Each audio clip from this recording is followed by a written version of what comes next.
The blue, this thing adds like a blue light to my background. It makes the camera quality look better to me. So yeah. Can y'all hear me? Let's see if this works this time. Can you hear me? Okay, I gotta share the link. You can hear me. Okay, you said. All right, cool. We are back. Do. I'm very happy to hear that. Let me post this one on Patreon. I was about to actually start doing lives on Patreon if this kept continued. Hey, even Chuku himself is here. Chuku Dalo. Adame Kelegi. Oh, man, this is great. I'm glad. Ndewo.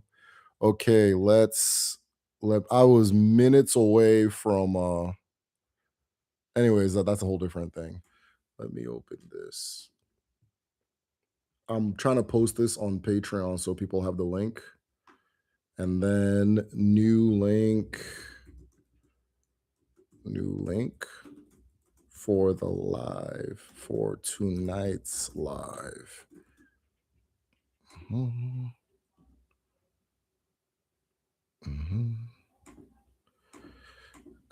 Sound is working. All right, sound is working.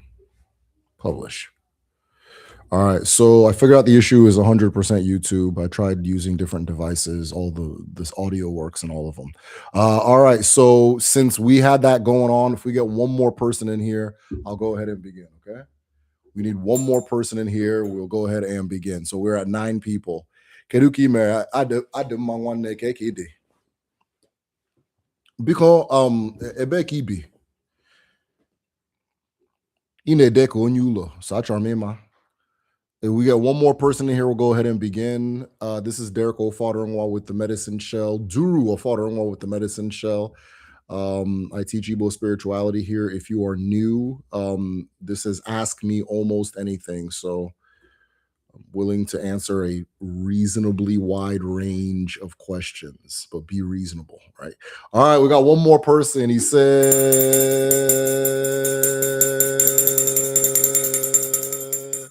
Okay, cool. Udochi, yeah. So that the conversation you guys were having was pretty interesting. So go ahead. What are your thoughts? I wanted to ask you before we begin, does your mindset affect your faith? Does your mindset affect your fate? So let's do this. Medicine Shell, join the village. Y'all, join the village. Get on patreon.com/the medicine shell. And by the way, I've been experimenting with something new. We now have a membership for YouTube. We have the YouTube membership program. Right now, the benefits are lined up with the Patreon. So if you don't want to join through Patreon, you can join through YouTube. YouTube has the added benefit where you get like badges. You get like badges for different things, which can be fun. I made the membership partly for people in Nigeria that keep a lot of them saying like I can't join Patreon because Patreon doesn't allow transactions from Nigeria or something like that, or some bullshit. So I made it for them, but if you want to join. I just had somebody join. The first person joined. I launched it, I think, yesterday. So you'll hear more about that once I figure out what it is, because I'm still trying to learn what it is and trying to learn how to make it like unique and worthwhile outside of Patreon. So ndewo, let us go ahead and begin, okay? All right. I don't have Audrey, so we're going to do libations. I'm not gonna no free press. We're gonna do libations. So okikeke rua. Ala ala nne mmadụ na nne mmụọ, ala nne na-enye ndụ na-enye nke ọma dị n'ụwa, ala isiri bịa, ala isi elo, ala ndị ojii, ala ndị mmadụ, ala ndị mmụọ, ọwa ọkpara gị na-ekele, ejikwere m aka ọcha na-ekele, ejikwere m obiọma na-ekele, ejikwere m ije n'ụkwụ na-ekele, mana anyị na-aga ije Chineke kere ka anyị gaa n'ụwa. Werekwe nke anyị na-enye otu anyị na-agọta nke ị na-enye, mee na mmụọ otu anyị na-eme na mmadụ, ji ọfọ na ogu eme nke anyị otu anyị ji ọfọ na ogu eme nke gị. Aha m bụ Duru Derek Ofaderingwa, nwa awọ mma mma, Ejikwere m obiọma na-ekele ndị eke, ndị orie, ndị afọ na ndị nkwọ, ndị mgbu na ndị egede, ndị mmadụ na ndị mmụọ. Ana m ekele nna nna m na nne nne m siri enye m ndụ. Ana m ekele Arobinagụ, Arobinagụ nne ọgwụ, Arobinagụ na-edozie ndị na-agwọ ọrịa, ndị dibịa. Ejikwere m obiọma na-ekele mmụọ mmiri, owu, nwanyị ọma, nwanyị mara mma, nwanyị na-enye, nwanyị na-acha acha, achara ugo, achara nwanyị. Ejikwere m obiọma na-ekele gị. Ọwụ ụmụ gị na-ekwu, ọwụ ụmụ gị na-ekwu. Ama m na ihe ọbụla dị ụtọ n'ụwa ọwa aka gị ka o siri bịa. Werekwe mmanya ejikwere m na-ekele ụnụ makwa na anyị enwedị ọjị taanị. Otu a ka ọ ga-adị na eke na orie na afọ na nkwọ. Ise ise ise ise ise ise.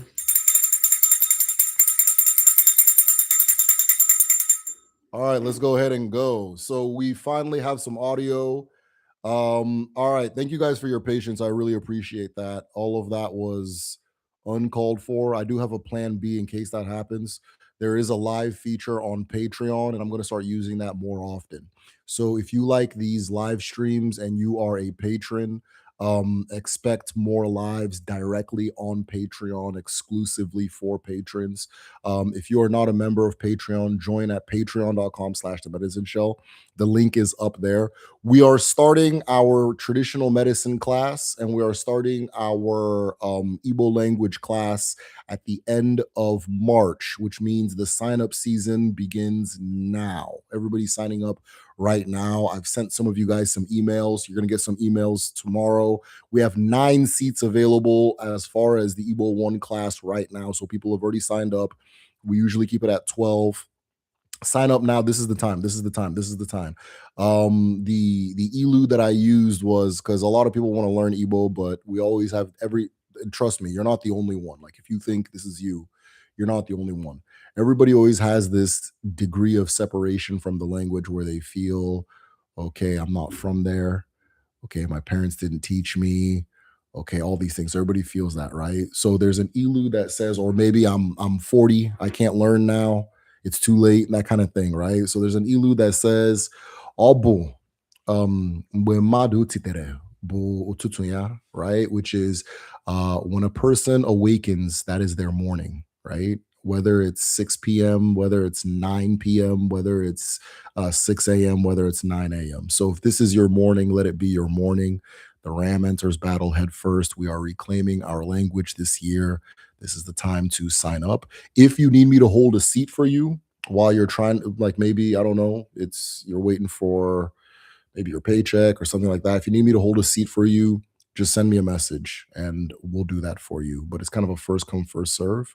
And you have to let me know when you're able to sign up. So that being said, let's go ahead and get this started. Thank you guys again for your patience. Where are we at? Yes, okay, you guys can hear me. I have a question. How can I become a Dibia and start seeing spirits? DC. I would have to know a little bit more about you as a person. So if you are interested in becoming a Dibia, and you are home based, you're at home, you can learn under somebody who's practicing at home. If you are abroad, of course, you don't have a village to go to if you're abroad. So if you're abroad, we do have a Dibia class called Oghu 1, Oghu 2.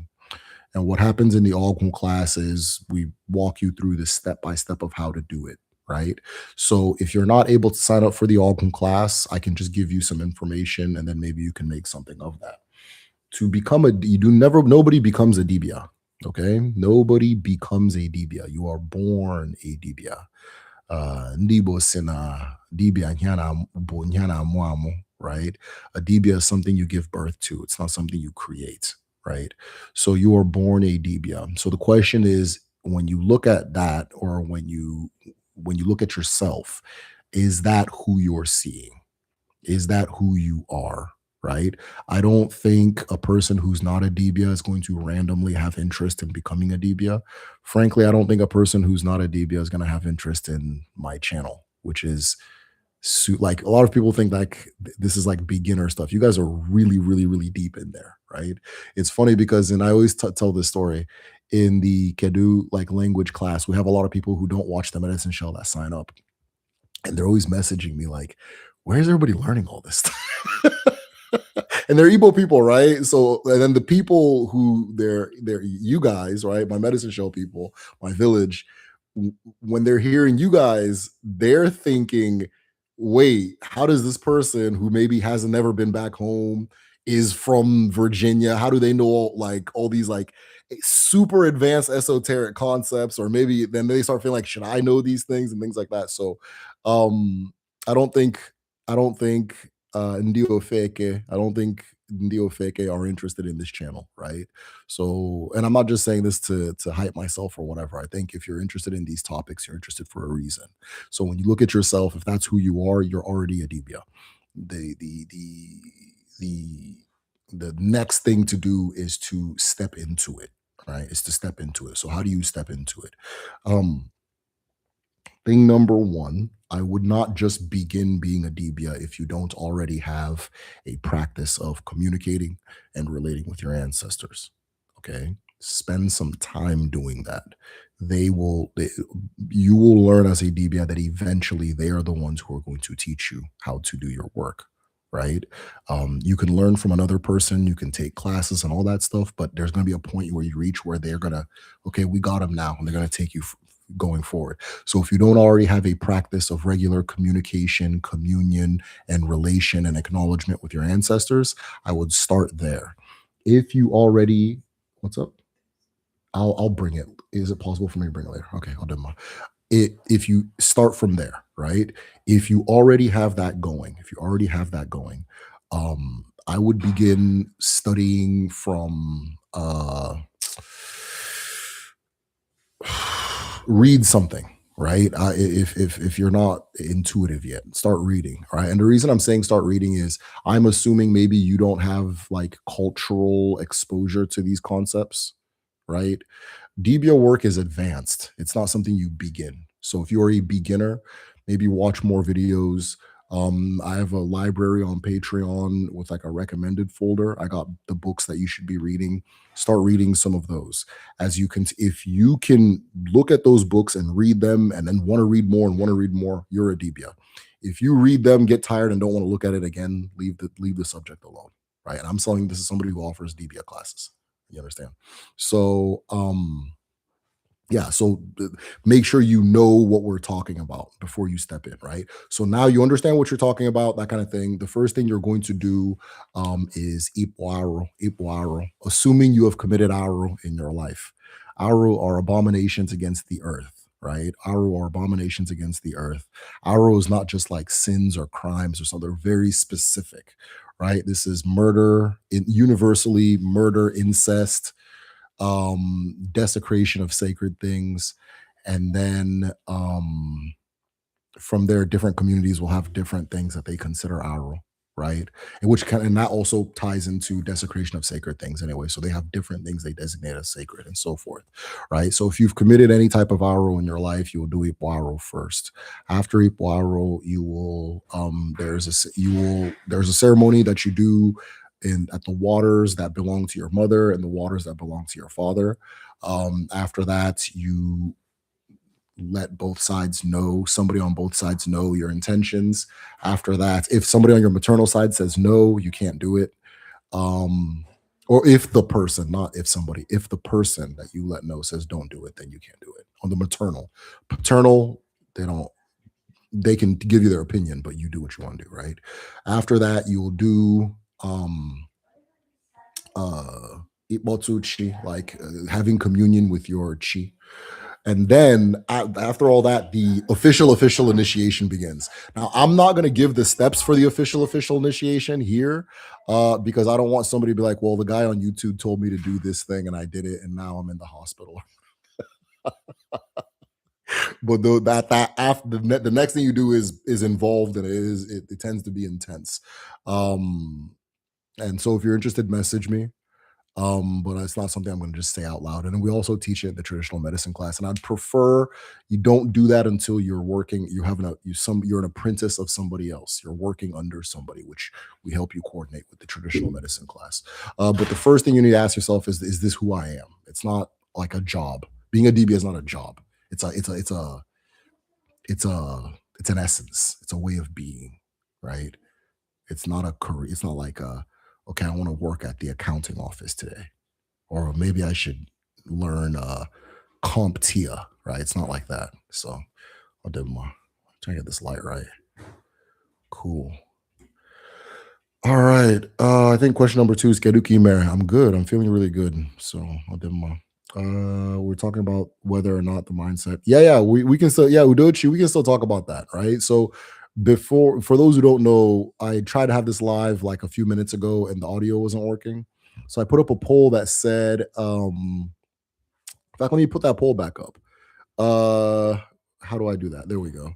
I put up a poll that said, does your mindset affect your fate? Right? There are no wrong answers. I put the poll back up. I just want to see what you guys think and what you guys say. How do I minimize that on my end though? Okay, I got one yes. So I'm interested in hearing a no, you know. All right, where are we at? Ekele dị Chukwu okike abịa ma ndị ichie, ndị elu na ndị ala, ndị egede na ndị mbụ. Hey, nakwa ndị mmiri makwa ndị ndụ na ahụ ike ise. Oh, look at you. Look at you. Eze nwanyị. Huh? Eze nwanyị. Aya ka mmalụ gị ọjị. Imena, imena. You know. May Chiafo hear us, my kindred. He said, he said, man, you guys are going deep today. He said, may today our 4-day and time in Niger. The very good Subochi. He said, Diana's charged tonight. I said yes, your mindset does affect your fate. How can you align with what is meant? Getting right without the right mindset, he said. Can you become a Dibia, but African American and separated from? Yeah, of course. Of course. A Dibia is a type of person. You'll find a Dibia in every community in the world. You will find a Dibia it is a type of person. You will find a Dibia in every community in the world. Don't you guys find it interesting that every single place you go and you see, like every single culture where there's indigenous healers, all the indigenous healers dress and act the same, right? They all dress and act the same. They all have the same, they walk the same, they talk the same, they move the same, they see things the same. You guys don't think that's what we're describing when we say Dibia. A Dibia is a Diabia, a master of Abia. That the person who receives from beyond for everybody else, for the rest of the world. And that type of person is not specific to Igbo culture. They're all over. They're everywhere. If you're African American, you're an African first and foremost. So you should never feel a degree of separation from anything pertaining to Africa. Right now, it might be hard to believe. It might be hard to accept. It might be like, maybe a paradigm shift, but you're African. Iwunyala, right? You're a child of the soil. You're maybe son or daughter of the soil. I don't know. He said James. Yeah. So you're a son of the soil. You understand? So you don't ever feel that, oh, but I'm African American. Man, get in there. Come back home. That's yours too. You understand? Right? Don't let anybody be your gatekeeper either. Oh, well, one time this African guy said to A, come get what's yours. You understand, right? So Dibia is a type of person. If you want to practice Dibia-hood in the Igbo way, right, in the specific Igbo way, yeah, of course you can learn. Of course you can learn. But look, it's funny too because we have a group study on Patreon, and then by the way, y'all don't do this as much anymore. People used to turn their cameras on a lot more back in the day. I'm trying to get you guys to turn those cameras back on. And whenever we turn their camera on, everybody look, just facial feature, right? And about half of them are from the United States, right? And some of them will be like, "Oh, I'm Black American." I don't know. You're like, "Look, dude, you're from NBC. I'm looking at you right now. I know you. You're from NBC. You do whatever you want." You understand, right? So, and I know James. I promise, if you turned your camera on, if I saw you, it'd be the same thing. So, trust me, man. My whole life, I've been walking around seeing my people. I'm glad they got DNA tests now and all that stuff. Because back in the day, he's telling me, "Hey, I know where you're from," and they wouldn't believe me. So I'll do my. Uh, but yes, you can be a DB if you're African American for sure. Uh, Only reason why is okay. When did Igbo people leave Ifa, Igbo? Heru, Igbo people did not leave Ifa to have Afa, right? Igbo people did not leave Ifa to have Afa. Igbo people are older than Yoruba people. Igbo people are older by far, or far thousands of years older than Yoruba people. So we didn't leave them to. It's just maybe you met Ifa first because it's huge, it's very popular, right? But this is the origin. This is the origin story. Okay.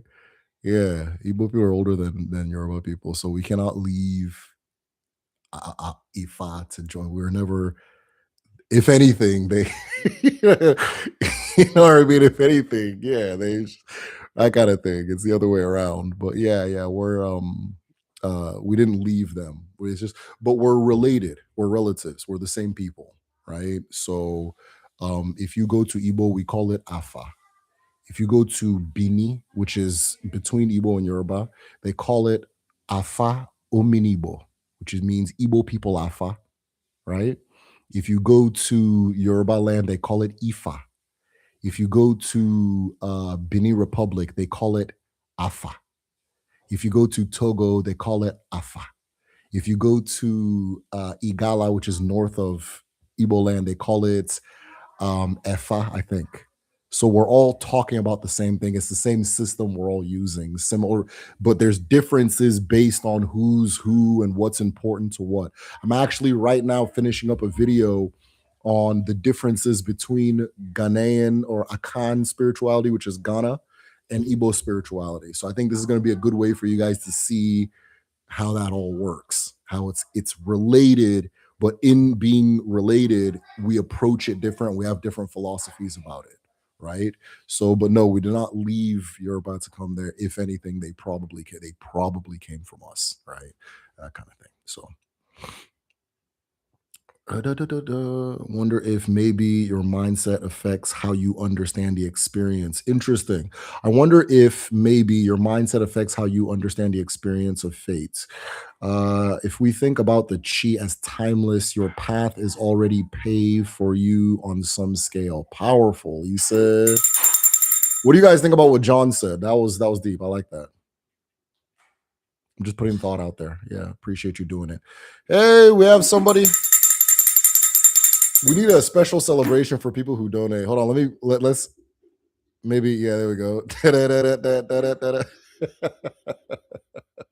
All right, appreciate the donation. How do I get back to the normal light? Okay, cool. Appreciate that donation. Can you talk a bit about Obe? Cool. This week we saw Yoruba traditional religion celebrating the Brazil Carnival, and it got me thinking. Yeah, so I am not an expert. I don't know too much about Obe. I've been told that Obe has a lot of relationship with Odinala, right? Or let me put it this way: somebody who is familiar with how Obe works told me that they see a lot of parallels and the approach is very similar, right? Focus on nature, on the practicality of things, on medicine, on healing, and all that stuff. So yeah, there's similarities there, but I personally don't not an expert on Obey or anything like that. I did see the Brazil celebration, the IFA, and I love that they did that. And I love that they did that because that's going to help those of us who are advocating as far as Africa to shake off those stigmas because we look crazy having stigma about our stuff. And then these ones over here have a 20-foot statue of the exact same thing. Right. So on every social media I can, I've been reposting it and just all that stuff. And people are starting to ask the right questions because of that. People are starting to ask the right questions because of that. But yeah, Brazil does an amazing job of preserving its African traditions, its African culture. Um, Ifa is massive in Brazil. I think Ifa is like the second biggest religion in Brazil, which is I love that. It's incredible. What else? Ifa and things like capoeira from which is like like Angola, Congo, Angola combat style is there. All those dances, Congo, Angola, Yoruba, those things like that. So yeah, no, they preserve their stuff very well. Somebody actually commented that in one of the islands they celebrate Saraka, which is a completely Igbo word, right? Um, and we were trying to figure out what Saraka was. I can't remember which I can't remember which island it was. And I was having a hard time thinking, okay, Saraka means to clean your hands, to wash your hands, but what does that mean? And then Diana, thank you very much for your answer, Diana. Diana reminded me that it's Saraka is the phrase that is it means to give, like to give, right? But to give in the sense of like I don't want to say charity. It's not charity, but like to give in a spiritual, like for spiritually, like on a spiritual way, right? That kind of thing. So like sometimes your chi will want you to give to the poor, right? There's this form, there's this healing method. I have it in my library, describes it on Patreon, where there's this healing method where this woman was having a hard time conceiving, and she was given medicine, and one of the things she had to do was she to to perform saraka for the children in the village. And what she was going to do is cook a meal for them and entertain them and chill with them as a part of her medicine. And she ended up getting pregnant. So not from the kid, not from that kind of thing. But she ends up getting pregnant from performing Saraka. So the fact that they have a festival on one of the islands called Saraka was interesting. You know, I think one of the things that the internet has helped us all do is to start reconnecting with each other and becoming aware of each other again and that kind of thing, which is a great thing. It's a great thing. And this is an era of awakening too. So yeah, I love what they're doing in Brazil. I don't know the most about Obe. I remember they invited me to speak at a radio station in Jamaica, and I was given the warning that I can't mention Obe. I was given the warning that I can't mention Obe. And so I do wonder how hard it is to learn about Obe because it's illegal in Jamaica and they don't want to encourage it and all that stuff. So I don't know. But we're shaking all that stuff off. We're shaking all that stuff off. If you're away from Igbo land, you can call down. Okay, cool. There was Ndibo. Do we have a concept that God is man, like a yogi, a Sufi, 5% or what? Do we have concept that okay, yeah, so the Sufis, the 5%ers, all that stuff, what they're expressing something that we also express too, is that there's no separation between the human being and the divine, right? Wabu Madonna Chia. Wabu Madonna Chia. And that phrase means this world is each person and their chi. Each person and their chi. The chi is your creator, and your creator is not the same as my creator, right? There's another ilu that says Mado Cha Chia or Funwea, which means when a person seeks their chi, they see themselves. So when we talk about that chi, do not forget that I'm talking about you. I'm talking about me. If I say your chi, I'm talking about you. I'm not talking about something distant from you or floating above you or that's you. You understand? That's you. You just have to know how to understand yourself beyond the limitations of the five senses. And once you're able to do that, you'll understand, okay, the thing that whatever it is that created all of this, that's me. Right? I can't be a separate part of it. You understand? I can't make a bunch of clay balls and then one of them's not made of clay. Whatever it is that I use to make these, I'm also that thing. It's also, you know what I mean? Like the material this whole thing is made of, I'm also that. But we have this understanding that, yeah, we are all the creator. You understand? We are all our chi. We are all access points for our own chi. So you can access my chi by accessing me, by talking to me, by speaking to me, and I can do the same with you. And when you understand that, you move different. The Another thing to understand is that there is not one creator. There are two creators. There's chi, then there's eke. There's chinaeke. Chinaeke. I'm saying that wrong. Chineke. Why did I say that crazy? Chineke, right? The chi is, I guess, what you would typically call God in like a more Western sense, and then the Eke is also God. But I don't even like the phrase "also," right? I don't even like the phrase "also." But the Eke is the physical world, is the universe, and that's your mother. So your father and mother come together at the very beginning to create you, right? And both of them are the creator. Ekekeruwa, the phrase Ekekeruwa, Eke that which created the universe, right? Ekekeromwea, Eke who creates herself. You understand? Eke is not a passive bystander to creation. She's actively creating. Me as a part of creation as Eke, right? The I can create, and that's also a part of Ekekeruwa, that kind of thing, right? So yeah, absolutely. We see the same way the 5%ers see it, we see it too, right? Peace, God. Peace, God. Adumma. All right, let's go back. Yo, yo, yo. There, well, hey, tap them little hearts. Tap them little hearts. Tap them little hearts. Let's see the hearts going. Let's see the hearts going. Let's see the hearts going. There we go. There we go. There we go. Just one? Just two? I'm about to shut off this live. You guys aren't being serious. I'm about to shut off this live. I don't see any hearts. I don't see any hearts. I don't see any hearts. I'm about to shut this thing off. Okay, there we go. There we go. There we go. There we go. All right. They say. Okay, let's go back to what we were talking about before. All right. History question. How familiar? Okay, cool. All right. We're about to get long juju questions. Let's go. History question. If you're familiar, how does long juju Ibini Ukbabi of Aro Confederacy fit into Odinala and the transport of slaves through deceiving people who come for help? Yes, that's a very, very, very good question, right? Ibini Ukbabi fits right in, right? And one of the things you have to understand is that this is an understanding, this is a perspective, and this is a science.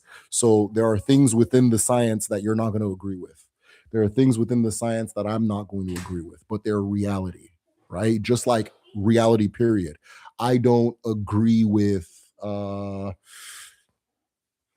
I don't agree with human experimentation in contemporary science. I don't agree that we should experiment on human beings, but it happens, right? So I can't say it doesn't exist or it's not a part of science. It is a part of science. It exists. So yeah, Ibini Ubabi 100% was used to deceive people. 100% is a part of Odinala. So it fits in. It fits in. Ibini Ukbabi is an interesting part of history, right? So what Ibini Ukbabi is the first Arishi that our people knew was called Nechuku. Nechuku. Remember the Eke I was talking about earlier? I said that the universe is also is also God. I don't like also, right? The universe is God, right? And she's your mother, right? So that is Nechuku, Nechuku, one of her names. Also Eke Komosu. She goes by many names, but in this we're gonna call her Nechuku. So or Neka, Neka. So Neka was the our first spirit that we were able to communicate with and contact, and she taught us everything. She, the ultimate source of wisdom. And after thousands and thousands of years of answering questions for us, she became offended. Somebody offended her, and so the exact story is that there was a woman in a community that got jealous of Neka, and she says, "Why does everybody go to Neka to ask their questions? Why don't they come to me? In fact, I'm gonna show them that there are things that Neka doesn't know." So she took a cooking pot and she hid it under her apaora, her bed. and she went to Neka, and she says, "Okay, Neka, right? Nechuku, since you know everything, where's my cooking pot?" And Neka took a minute and then answered the question and says that your cooking pot is under your bed, right? And after that, Neka was offended. And so she rose, the spirit rose from where she was being channeled, right? So when it comes to spirits, there's the elements of nature, right? And then there are these things you build to channel them called arushi. So she rose from her original arushi at Uturu Uguele, at Uguele, a place called Uguele, which has the oldest artifact sites in all of West Africa. The oldest in all of West Africa. She rose. And then after she rose, she landed in another community, and a bunch of different communities started arguing, said, "Oh, well, she's actually here. No, she actually came here. She actually came here." So there's a lot of communities that claim that she landed here and there and there. But the thing that happens in Odinala is things we believe in proof. We don't believe in belief and claims. So you can say I'm a Dibia. Okay, if you're a Dibia, do the things that Dibias can do. If you can't do it, you're not a Dibia. And there's no obligation to believe you, right? There's no obligation to believe you. I'm not obligated to believe you.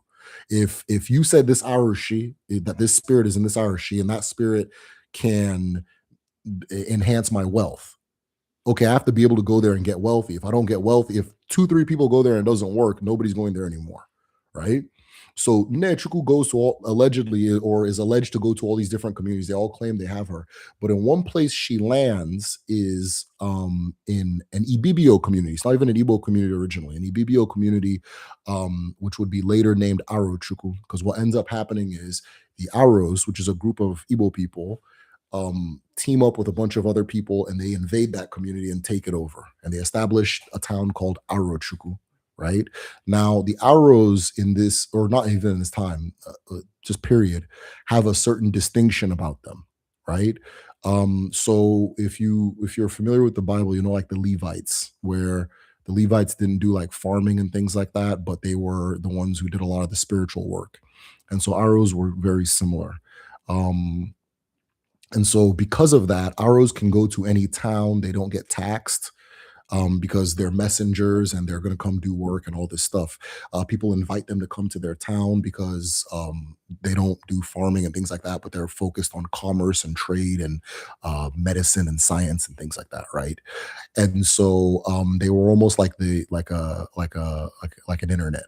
They were part of what connected all these different communities. And what ends up happening was during the time of the slave trade, and I suspect the reason they took over that shrine was because it was advantageous to that slave trade, because they can then now take over the slave trade in that area. During the time of the slave trade, what would originally happen at the Arochuku shrine was that if you had a trial, right? So let's say this is the way the legal system works, right? Let's say you and I have a dispute and we're the same age or we're within the same age grade. We would go to our age grade and we'd sit down on our age grade to help us settle this dispute. So let's say I stole something from you and they'd help us settle this dispute. Now, if one of us doesn't agree with the judgment, we can appeal to the elders. And the elders, there'll now be a council of elders, will do the same thing. They'll perform what's called Ipe for us, right? We'll have a trial. Each person will state their case. Usually, when we get to the point of elders, the eldest man in my family would represent me, and the eldest man in your family will represent you. Usually, it doesn't always happen this way, right? And so they almost like lawyers. And part of the reason for that is that they're vouching for your character. So if it sounds like something you would do, that kind of thing, and they are the ones that are going to accept the judgment. If you don't agree with the judgment, it's their job to tell you to shut up, right? If we know you steal, if I know you steal and I'm representing you and I'm sitting there deliberating, it's not like I'm just trying to prove you're innocent, that kind of thing. We're trying to establish a truth, right? But let's say even at that, we still don't agree. We still don't agree. We can then take the case to an Arashi. When you take a case to an Arashi, you have to swear an oath. When you swear that oath, the consequences are very dire. So the oath can be like, It can be like, for I'm going to serve this Irish for the rest of my life, and my children will serve it for the rest of my life if I'm guilty.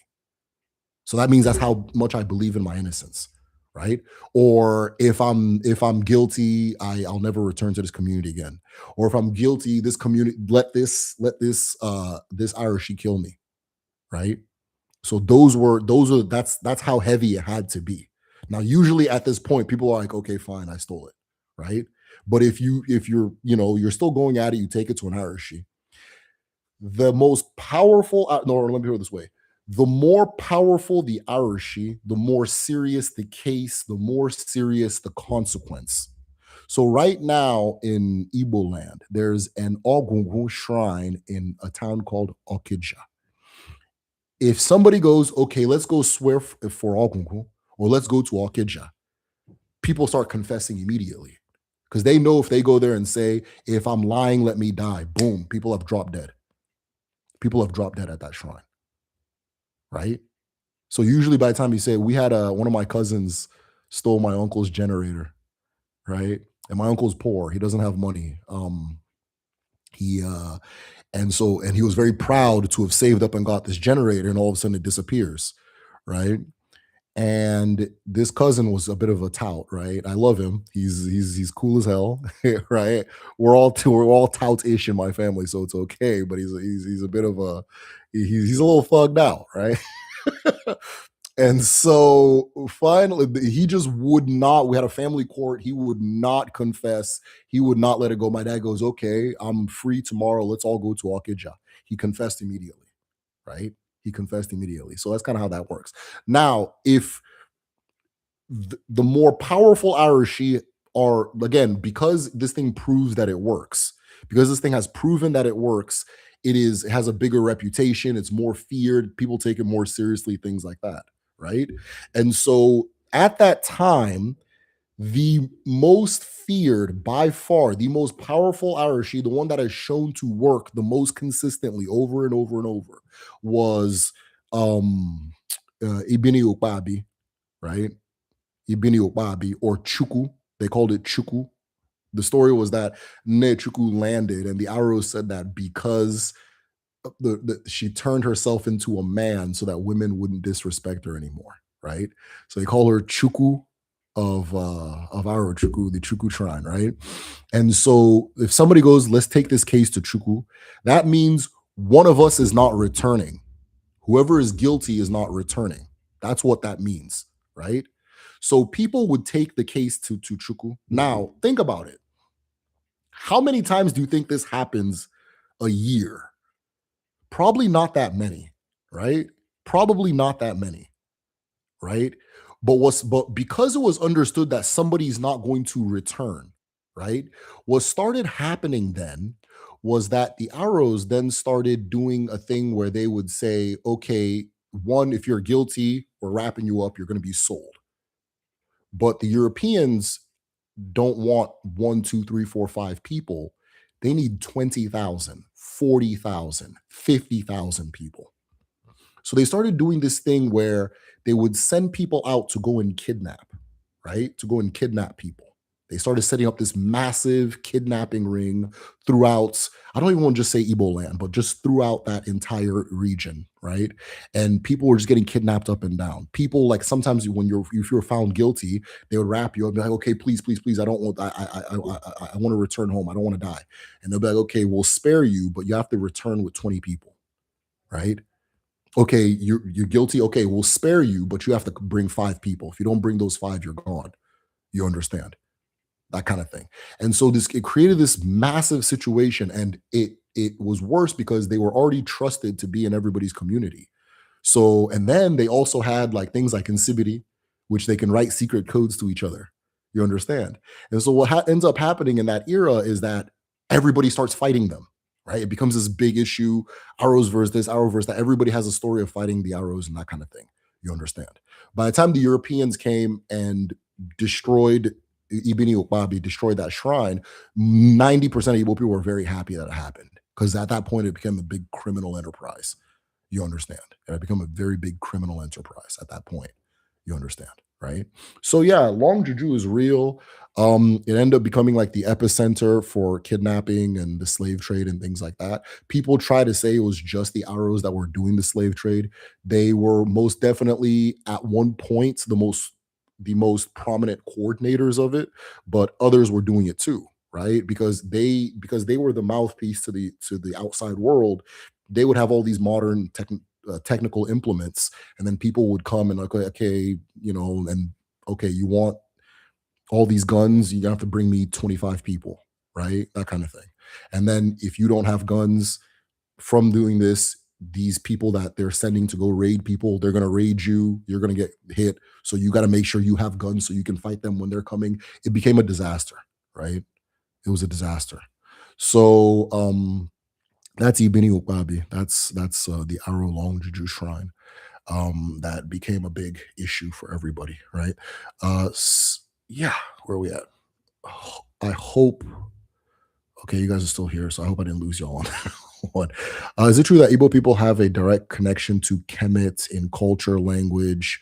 I don't know. I think that's speculative. I just blurred out. So connection to Kemet is speculative. In my own research, I've seen a lot of things. I've seen a lot of things, right? That overlap. And if you're here long enough, you'll hear me mention them a lot, right?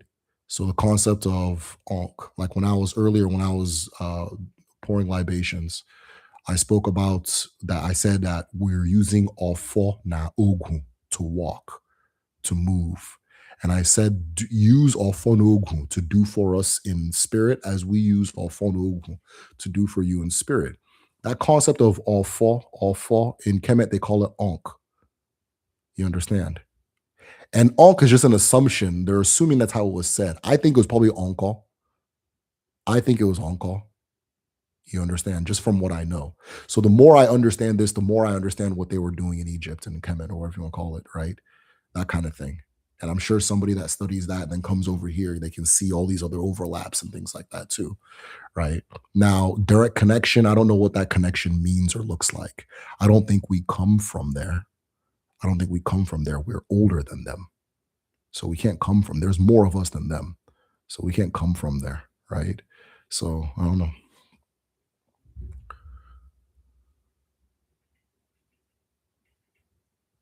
Oh, no.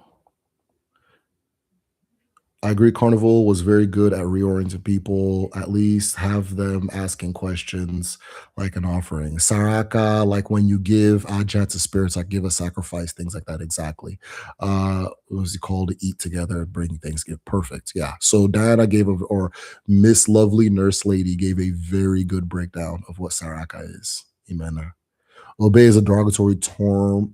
It was given by European colonizers to label it as witchcraft or sorcery. Interesting. Practitioners call it science, working or healing, of course, of course. Everybody's science is evil except somebody's.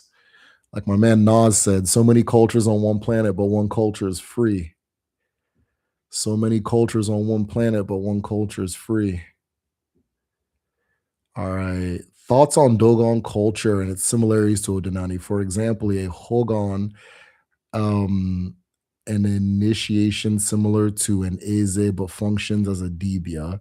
For 6 months, he wears white, doesn't wash or gets meals. Yeah, okay, so an Eze is a Dibia as well.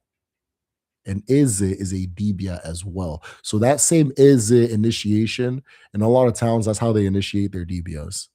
And Eze is a Dibia as well. And Eze is the person who holds the ofo. Like if we talk about like a town Eze, like the Eze of a town, that's the person that holds the ofo for the main, like that main connection we have with the earth. When a people live on a land, they make a pact with that earth, and that pact creates an offer. We are talking about earlier with the Ankh, right? It creates an offer, and that they have to hold these certain principles true. And the person that keeps that offer, that holds that offer, is the Eze of that town. The Eze is a priest, if we want to translate it to English. You understand? A town Eze is a priest. When the British came, they tried to fashion it to be more like a monarch, right? But prior, it was just you're the Ejiofor of the town, right? You're the Ejiofor of the town. You understand? And it was not hereditary. Even till this day, is not hereditary. It's not hereditary. Um, it rotates amongst families. People get voted in, that kind of thing, right? For example, now in my town, the when I was younger, my uncle Collins was the Eze of our town, and then after that, another uncle of mine is now the Eze, but they're not like they're not like that's not his son. In fact, my uncle Collins' son, my my memory was I had this really cool red remote control car. Like my dad would come back from America and have like toys and like cool toys. I had one of those, and then on our way going to America, I had to give it to him, and I was pissed. So for years, I was plotting on coming back and getting it. Like, hey, do you still have that? And grabbing and that kind of thing. And of course, man, that was back in the '90s. Man, it's not gonna happen. But yeah, so is it and Dibia is similar. Now, thoughts on the Dogon culture and its similarities to Odinani? Yeah, we're the same people. Yeah, we're all the same people, right? I want to say Dogon is probably Niger Congo language, Kwa, maybe Kwa language or Volta, whichever branch it is. Um, and then whenever I look at a culture within that language branch, I just see these overlaps and things like that. The terrain and the environment of their land makes them look different from us as far as like how they practice their culture, right? But even like the no, I don't know if I'm saying it right, Nomo, Nomo, I think the water spirits that they learned all these different things from and so on and so on and so forth, right? We have a lot of stories of the same thing too, right? um so yeah, very very similar people. I would love to learn more about them. I would love to visit there one day actually. I would like to visit there one day actually. But yeah, I want to learn more about them. So a lot of people in our medicine shell community learn from Maladoma or students of Maladoma. So Maladoma. Illegal in Jamaica, didn't know that. Yeah, I couldn't talk about it on the radio. This is what they told me. So the Ilu you're saying reminds me somehow that women that reminds me of how some women said when people think they're talking to the monad, they are talking to their personal monad. Interesting. On Denmark. Smash that like button. He says, smash that like button. Smash that like button. Come on, where are we at? I want to see them little hearts flying. I want to see the hearts flying. I want to see the streamers. I want to see the 100s. I want to see the fires. Just drop something, drop something, drop something. Let's go, let's go, let's go, let's go, let's go. Let's go, let's go, let's go, let's go, let's go, let's go, let's go, let's go, let's go. I see faces. All right. You said, there we go, there we go, there we go. Cool, cool, cool, cool. Oh, yeah, enough. No, I'm just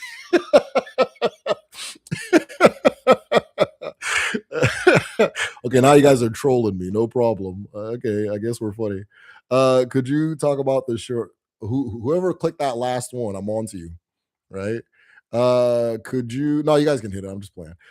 Could you talk about the short? Your thoughts, the YouTube short that you posted on the person stuff. Okay, yeah. Oh, that was funny. You guys' reaction was so funny. I was like, damn.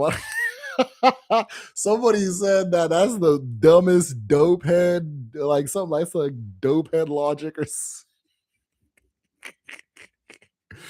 I posted that because I agreed with the perspective that when you look at nature, things cooperate with each other. They don't really fight each other. We try to even paint the story of like predator and prey as a fight. It's not really a fight. It's not really a fight, right? That kind of thing. Why would a living thing have a fight or flight uh mechanism? We all have fight or flight mechanisms. A lot of our procrastination comes from fight or flight. You understand? We feel cortisol, then all of a sudden we freeze up. You understand? Why are we freezing up? Because nature understands that life has to continue, that something has to be eaten. So if I run to this pack of animals, one of them is going to freeze up, and that's the food. That's the one I get to eat. You understand? And if I don't eat this one, the whole environment is going to be thrown off, and it'll cause more pain than anything, imbalance than anything. So he was saying that when you look at nature, right, even though I think the mistake he made was mentioning that he took mushrooms before that he took mushrooms before looking at nature. So then everybody started calling him a dope fiend. Which shows you that culture has changed. Culture has really changed. Because I that was an unexpected reaction. But I agreed with him. When you look at nature, things are cooperating with each other. Things are exchanging. Things are having something in abundance and letting it go, and then receiving something because they have now opened their hands for receiving something new. Right. And then I also agreed with the concept of looking at how nature works and then applying that to human affairs. Now, it's hard to do that because like when we say something like political, like he was talking about like Israel and stuff like that, which that aspect of it was a little more of a detail for me. I didn't that wasn't what I was like. I don't that wasn't what I was talking about, right? I'm talking about the nature aspect and that kind of thing. And I don't think there's anything wrong with okay, can I say shrooms on here? I don't think there's anything wrong with that. You guys need to quit calling that guy a dope feed. But yeah, so he took nature and applied it to his reality, and that's Odinala, right? So I decided I'm gonna start posting some videos of different things I see that kind of are saying what I've been saying, right? Things that say the things we've been saying, but just from a different voice and a different perspective and things like that, right? Because if I'm here enjoying all these videos and liking them, why not share it with you guys? You understand? But that's I agree with that. And even with as far as like when you approach conflict, yeah, it takes more strength to take the stance he's describing than to, try to do this. Now, I'm not against doing this. I think a lot of the this we do actually has to be this. You understand? Right? Once our people are talking about revolutions and they're not like, I know this guy won't run up in a building. I don't want to hear it. I don't want to like shut up, like what are you talking about? You just want to yap, you want to yap, That's your contribution is yap. Once people start talking about revolutions and this and this and that, and I know this person won't run into a building, right? I do whatever, right? So I 100% believe a lot of the this we do actually has to be this. You understand? Um, so yeah, I'm not like a non-violence guy. I understand that violence it has to exist, especially defensively, almost exclusively defensively in my perspective or in my but everybody feels like it's defensive when they do it, right? Even anyways, yeah, everybody even America thinks it's being defensive. You understand, right? Well, they used to call it the Secretary of Defense. Now it's the Secretary of War, which is more honest, right? But it used to be Secretary of Defense. You understand? So yeah. As far as conflicts and things like that too, when you're in those conflicts, you can also apply that concept that nature applies. You understand? What does this thing want? What does this person want? What does this organization want? What does this institution want? What do I want? How can we coordinate that? Or how can we bypass that? Or how can we coexist without this becoming a clash? This is also like in our traditional medicine class, right? We talk about this form of healing very often because it is how our ancestors healed. We didn't see viruses or germs or ailments as something that we have to like eradicate because you will never eradicate them. They belong in the world the way you belong in the world.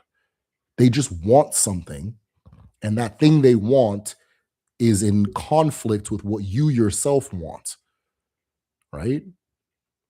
And the only reason they're even able to penetrate is because you are in conflict with one thing or another, right? Maybe you haven't kept your physical health up or your spiritual health up. If your spirit is weak, it's easier to get sick. It is easier to get sick. In like contemporary science, they have all these different ways of describing it, but we've been saying this for forever. Oh, when you're depressed, your immune system did it. Okay, sure, whatever, right? But when you're spiritually weakened, when you're down, when your spirit is down, you're permeable. It's easy for things to permeate you and hurt you and things like that, right?